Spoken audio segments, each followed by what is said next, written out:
What's up, my friends? Today I'm going to show you how you can farm for the ZkSync Era Airdrop. It's going to cost you around $10 to $15 and will probably take less than 10 minutes. First, you want to add the ZkSync Era Mainnet to your MetaMask. For this, you just visit chainlist.org, search for ZkSync Era, click this button, and it will add the network to your MetaMask. Next, we need to bridge some money from the Ethereum mainnet to the ZkSync blockchain. For this, we're going to use the native bridge from the original ZkSync protocol. This bridge only lets you bridge from Ethereum mainnet, which means you're probably going to have gas fees as well as the fees for the bridge itself. I would still suggest you to do this because it's probably a good idea to use the native bridge of the native protocol. You might get rewarded for that. Again, we don't know, but I would suggest you bridge a tiny amount of Ethereum. I usually go for 0.1 Ethereum and just bridge it from Ethereum mainnet to the ZkSync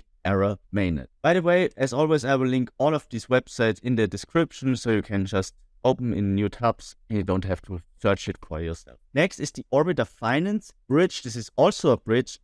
They are going to do an airdrop themselves, so it's a cool idea to just do this as well, so you probably have a potential chance of getting this airdrop as well. Here we can bridge to a low fee network. I choose Arbitrum, so you're just going to bridge a tiny amount, right? Maybe the half of what you bridged into ZkSync or even less, and bridge a tiny amount from the ZkSync Era network to Arbitrum. And next, in order to have an additional bridge, an additional interaction with a smart contract, we're going to use the bridge from Rhino.finance and bridge the funds back from Arbitrum back to ZkSync, right? For this, you just deposit your Ethereum here and deposit it from the Arbitrum network and send it to the ZkSync Era network. So you've bridged your Ethereum from the mainnet to ZkSync. You've bridged it from ZkSync to Arbitrum and from Arbitrum back to ZkSync. And we have in one run did 3 bridges. Both of these two might do their own airdrop. And the ZkSync main bridge is probably a good idea to do for the ZkSync airdrop. Next, we're going to interact with some protocols. First, we need to interact with ZkSync Swap. This is right now the protocol on ZkSync with the highest total value locked. So it's probably a good idea to do some interaction with this protocol.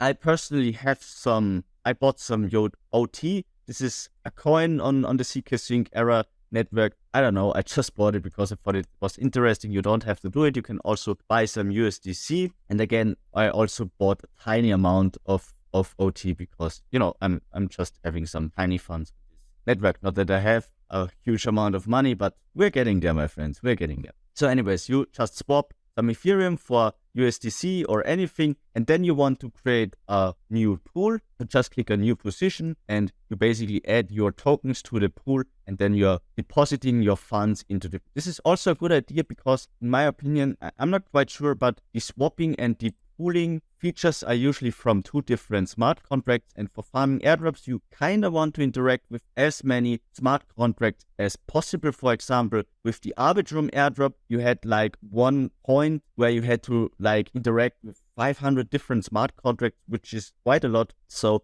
starting early and doing as many interactions with different features as possible is probably a good. Next is zksgemswap.online. You just click on swap. Again, here I also bought the native token. Again, I bought just a tiny bit because I like to have a tiny amount of exposure to these tokens, and just for me to have that on my radar to see what happens with this ecosystem. Swap a tiny amount of this token. You can also again use USDC or whatever, and then you want again to deposit your tokens in a pool. Right, you can make a pool with USDC and Ethereum. For I personally pulled the XGEM token with some Ethereum. Oh no, I only did the single-sided ZkSync because it has like 1000% APR. I thought it's a good idea. I just did it to have some interaction.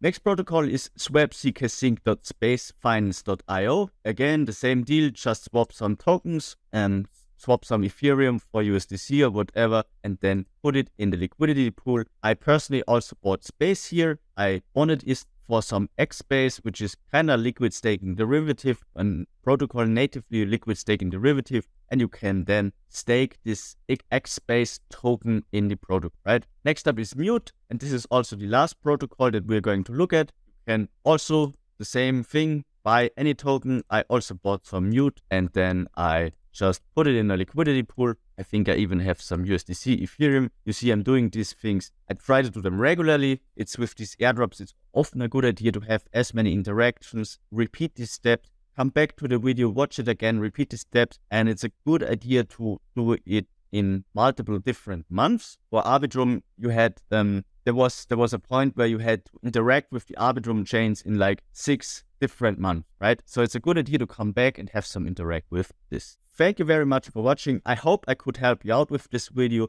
If you have any suggestions for another video, just write me a comment in the description and I see you guys in the next. Bye bye.